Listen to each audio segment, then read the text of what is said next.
नमस्कार। दिल्ली के मुख्यमंत्री अरविंद केजरीवाल पंजाब की सत्ता में काबिज होने के सपने देख ही रहे थे कि तभी उनके पुराने साथी और कविराज कुमार विश्वास ने आरोपों की बारिश कर डाली। ऐसे ऐसे आरोप लगाए जिसे सुनने के बाद हर कोई हैरान रह गया। राजनीतिक मतभेद रखने वाले पीएम मोदी और राहुल गांधी भी इस मुद्दे पर साथ खड़े दिखाई दिए और केजरीवाल कटघरे में। फिर क्या, खुद पर लग रहे आरोपों पर केजरीवाल ने आगे आकर सफाई दी। एक के बाद एक ट्वीट कर खुद को बेकसूर बताया। यह बताने की कोशिश की कि सब लोग बस उन्हीं के पीछे पड़े हैं और उनकी कोई गलती नहीं है। बातों ही बातों में केजरीवाल ये तक कह गए कि अगर ये लोग जानते थे कि मैं आतंकवादी हूं या फिर मैं इस तरह की गतिविधियां कर रहा हूं तो फिर मुझे गिरफ्तार क्यों नहीं किया गया। केजरीवाल ने तो खुद को स्वीट आतंकवादी तक बता दिया था। ट्वीट करते हुए केजरीवाल ने लिखा था, ये सारे भ्रष्टाचारी मुझे आतंकवादी बोल रही हैं। मैं दुनिया का पहला आतंकवादी हूं जो लोगों के लिए स्कूल बनवाता हूं, अस्पताल बनवाता हूं, बिजली ठीक कराता हूं।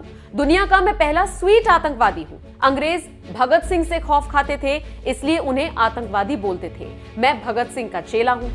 केजरीवाल के इस ट्वीट पर सोशल मीडिया यूजर्स ने तो उन्हें लताड़ा ही साथ पत्रकार वर्ग ने भी उन्हें आईना दिखाने का काम किया। पत्रकार सुशांत सिन्हा ने ट्वीट करते हुए लिखा, खुद को स्वीट आतंकी बताने वाले क्या भिंडरावाला को स्वीट, सॉल्टी, स्पाइसी, चिली वगैरह टाइप की किसी कैटेगरी का आतंकी बता पाएंगे। न सिर्फ सुशांत सिन्हा बल्कि सीनियर एंकर रुबिका लियाकत ने लिखा, आप पर लगे आरोप आपके बहुत करीब रहे लोग लगा रहे हैं। कविराज कहते हैं आपको स्वतंत्र राष्ट्र का पीएम बनने से भी गुरेज नहीं था। अलका लांबा कहती हैं आप खालिस्तानियों के घर में रुके थे। सच्चा कौन? सर, आप या तो स्वीट हो सकते हैं या आतंकवादी, क्योंकि आतंकी कभी स्वीट नहीं हो सकते। केजरीवाल के एक ट्वीट ने जबरदस्त बवाल मचाया हुआ है। वैसे आपको बताते चले कि कभी आप पार्टी के सक्रिय नेता रहे कुमार विश्वास ने हाल ही में अरविंद केजरीवाल को लेकर बड़ा खुलासा किया था। उन्होंने कहा था कि केजरीवाल खालिस्तानी समर्थकों के साथ मुलाकात करते थे। कई बार मैंने उनको टोका तो वो कहते थे परेशान मत हो, सब हो जाएगा। मौका लगा तो मैं स्वतंत्र देश का पहला पीएम भी बन जाऊंगा। सुनिए कुमार विश्वास ने अरविंद केजरीवाल को लेकर क्या कुछ कहा था। स्टेट नहीं है, वो एक इमोशन है। मैं सदा कहता हूं पंजाब कोई राज्य नहीं है, पंजाब एक भावना है। पंजाबियत एक भावना है पूरी दुनिया में। ऐसे में एक ऐसा आदमी जिसने एक समय में मुझे ये तक कहा था, जब मैंने उसको कहा कि ये जो फ्रिंज एलिमेंट हैं, जो अलगाववादी संगठन है, जो खालिस्तानी मूवमेंट से जुड़े हुए लोग हैं, इनका साथ मत ले पिछले चुनाव में। और उसने कहा था कि नहीं हो जाएगा, चिंता मत कर। और कैसे चीफ मिनिस्टर बनेगा तो उसने उसका फार्मूला भी बताया था कि ऐसे ऐसे भगवंत को और फुल्का जी को लड़वा दूंगा और मैं पहुंच जाऊंगा। और आज भी वो उसी पथ पे, मानो मत मानो, और नहीं भी है तो वो पपेट बिठा लेगा, कोई कुछ कर लेगा वो कुछ काम।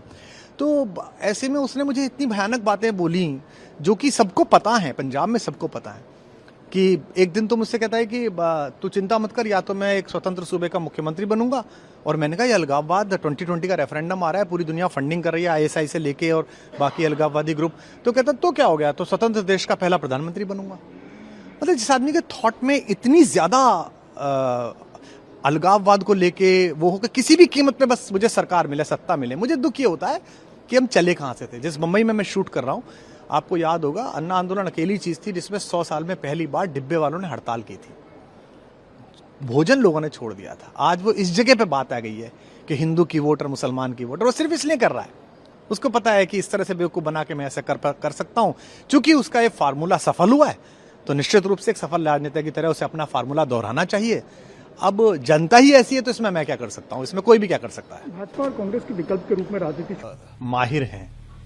पहला तो बड़े आत्मविश्वास के साथ सफेद झूठ बोलना कोई भी, और दूसरा एक सूरत बना के ये सिद्ध करना कि पूरी दुनिया जो है उनके पीछे पड़ी हुई है। इस प्रक्रिया से उन्होंने एक समय में पूरे देश का मूर्ख बनाया, फिर हम साथियों का मूर्ख बनाया, फिर एक प्रदेश के लोगों पर डोरा डाला। यहां तक तो बात आती जाती रही, सरकार जीते हारे। लेकिन अगर कोई देश की बात थी और मुझसे अचानक किसी इंटरव्यू में एक वाक्य निकला तो उसमें इतनी परेशानी क्यों, वो आए ना, वो बात करें यहां पर आकर। तो उन्होंने एक बार भी ये नहीं कहा। मैं तो ये पूछना चाहता हूं भाई, आपको तो किसी ने टेररिस्ट नहीं कहा, पर हां आप मुझे ये बताइए, देश को बताइए कि क्या पिछले चुनाव में आपके घर पर टेररिस्ट एसोसिएशन से सिंपैथी रखने वाले लोग, बात कराने वाले लोग आते थे या नहीं थे? जब मैंने उस पर आपत्ति उठाई थी तो पंजाब की मीटिंग से मुझे बाहर कर दिया गया था, नहीं कर दिया गया था। और मैंने एक दिन रंगे हाथ पकड़ी थी घर पे मीटिंग, बाहर एक प्रहरी भी खड़ा था कि नहीं अंदर मीटिंग चली, मैंने उसको धक्का दिया। हरियाणा का प्रहरी था वो, साइड हट। अंदर जाके देखा तो वही लोग बैठे हुए थे। मैंने कहा किनके साथ मिल रहा है? नहीं कुछ नहीं, इसका बड़ा फायदा होगा, इसका बड़ा फायदा होगा। तो वो ये बताएं, वो ये बताएंगे नहीं, बाकी सब वो तरह तरह के आरोप प्रत्यारोप करते रहेंगे। दूसरा, वो किसी प्लेटफॉर्म पे आके बहस क्यों नहीं करते हैं? मुझे वो कह रहे हैं कि कवि है, हास्य कवि है। अरे भैया, मैं तो पढ़ा लिखा हूं, थ्रू आउट फर्स्ट क्लास हूं, गोल्ड मेडलिस्ट हूं, कॉलेज में पढ़ाया है 17 साल। तुम तो एक ऐसे हास्य कलाकार को लिए घूम रहे हो जिसपे 10वीं 12वीं भी 3 बार में हुई है। तो तुम तो कल वो कोई गड़बड़ कर देगा तो तुम तो कह दोगे वो तो हास्य व्यंग के आदमी है, वो तो हास्य कलाकार है, मैं क्या करूं। देश का मुद्दा है। और कहते हैं जी राहुल गांधी और मोदी जी एक सुर में बोल रहे हैं। राहुल गांधी और मोदी जी एक दूसरे के खिलाफ चुनाव में भीषण वार प्रहार करते हैं, ठीक है जी, खूब एक दूसरे के राजनीतिक दुश्मन है। लेकिन कम से कम उन दो लोगों में, उन दो पार्टियों में यह तमीज तो है कि राष्ट्रीय अखंडता के मामले में एक हो जाएं। राहुल गांधी अपने पिता, अपनी दादी को इसी राष्ट्रीय अखंडता के मुद्दों पर खो चुके हैं। इसी पंजाब में बलि चढ़ चुकी है। प्रधानमंत्री कश्मीर से लेकर कन्याकुमारी तक भारत का संविधान इकसार कर चुके हैं। तो वो चुनाव में ही तो लड़ रहे हैं। वो कहां बनना चाह रहे हैं? भारत में मुख्यमंत्री, भारत में प्रधानमंत्री। तुम्हारा तो प्लान, तुम्हारे मुंह से निकलती कैसे हैं बातें, बोलते कैसे हो? और आखिरी बात मैं कहना चाहता हूं आपके माध्यम से, मैं उसे चुनौती देता हूं। मैं यहां बैठ के कह रहा हूं, आम आदमी पार्टी का फाउंडर, संस्थापक, इस देश को तोड़ने वाली किसी भी चीज के खिलाफ मैं खून की आखिरी बूंद तक लड़ूंगा। वो ये कह दे कि मैं खालिस्तान के खिलाफ लड़ूंगा, वो ये कह दे कि मैं खालिस्तानियों के खिलाफ लड़ूंगा, एक खालिस्तानी पनपने नहीं दूंगा, दिल्ली में नहीं पनपने दूंगा, किसी राज्य में नहीं पनपने दूंगा, खालिस्तान मेरे खून की आखिरी बूंद के बाद भी साकार नहीं हो पाएगा, ऐसा बोल दे। एक बार बोलेगे ना, क्या चुनाव करता है? इतनी बात कहने में क्या दिक्कत है कि मैं खालिस्तान के खिलाफ हूं? मैं कह रहा हूं मेरे खिलाफ तो प्रोपेगेंडा आपने वैश्विक करा दिया, पंजाब में चुटकुले कवि सम्मेलनों के वायरल करवा दिए। पर अब जब ये लोगों को बात पता चली कि तुम्हारा बेसिक इंटेंशन क्या है, तो कह रहे नहीं मैं तो ऐसा हूं, मेरे पीछे पड़ गए। ये विक्टिम कार्ड बहुत खेल लिया, मैं तो गरीब आदमी हूं, मैं तो फला आदमी हूं। बात निकलेगी तो जरा दूर तलक जाएगी। सर, वो अपने आप को तो कह रहे हैं कि मैं असली भगत सिंह का चेला हूं, ये बात वो कह रहे हैं। भगत सिंह किसके लिए लड़ रहे थे? देश की आजादी के लिए। तो इसका मतलब ये अलग देश की आजादी के लिए लड़ रहा है? बताए क्या? कम से कम भगत सिंह के नाम को कलंकित मत करे। खैर, ये राजनीतिक बातें ज्यादा नहीं होनी चाहिए, मुझे इतना ही कहना था। बहुत धन्यवाद। एक सवाल है सिर्फ, चूंकि मैंने आम आदमी पार्टी के कई नेताओं से बात करने की कोशिश की, फोन पर तो उन्होंने बात दिया, समय नहीं दिया। उनका ये कहना है कि कुमार विश्वास साहब का पॉलिटिकल एजेंडा है, वो ये बताए कि वो किस पार्टी में हूं मैं। 2016 के आखिर में लड़ाई हुई, किस पार्टी में हूं मैं आम आदमी पार्टी से निकाला गया हूं, मैंने इस्तीफा दिया है।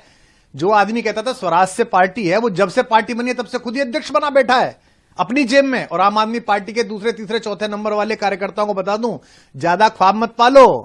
अब दामाद जी आने वाले हैं, अब बहन जी आने वाली हैं, ये वहीं ले जाएगा और लोगों को जस्टिफाई कराएगा उन चेलों को, चिंटुओं को। जो स्वराज का शिरोमणि बनता था, जो संविधान की कसम खाता, उसने अपना ही संविधान बदल दिया कि 3 साल से ज्यादा कोई अध्यक्ष नहीं रहेगा, संयोजक नहीं रहेगा। अपना संविधान खुद बदल दिया, मैं जब तक रहूंगा तब तक रहूंगा। तो मैं किस पार्टी में हूं? मैं भारतीय जनता पार्टी में हूं, कांग्रेस में हूं, टीडीपी में हूं, तेदेपा में हूं, लेदेपा में हूं, किस में हूं मैं? कोई मिलता नहीं तो उसके लिए बोल रहे हैं, उसके लिए बोले। अरे तू इधर उधर की बात न कर भाई, ये बता कि खालिस्तान के विरोध में तेरा क्या स्टेटमेंट है। ये बता कि तेरे घर पे लोग आए थे, आते थे या नहीं आते थे, और बता दे, नहीं तो मैं बता दूंगा। सर